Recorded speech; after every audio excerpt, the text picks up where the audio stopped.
এবারে metal presence কৃষি সংবাদ সুজলা সুফলা।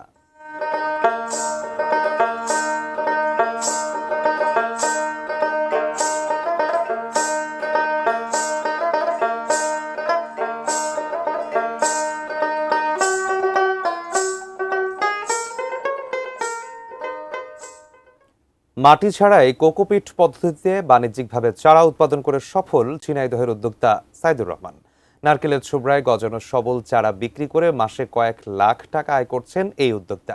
ঝিনাইদহের শৈলকুপা উপজেলার ভাটুই গ্রামের সাইদুর রহমানের এ উদ্যোগ। করোনার লকডাউনে ব্যবসা হারিয়ে লিজ নেওয়া মাত্র 20% জায়গায় শুরু করেন চারা উৎপাদন। 4 বছরে এখন সাইদুরের চাষের পরিধি 7 গুণ। মাসে চারা বিক্রি হয় 3 থেকে 4 লাখ টাকার। এই পদ্ধতির প্রসার ঘটাতে পারলে তা উল্লেখযোগ্য ভূমিকা রাখবে কৃষিতে। স্থানীয়ভাবে সাইদুরই প্রথম কোকোপিটে চারা উৎপাদনকারী।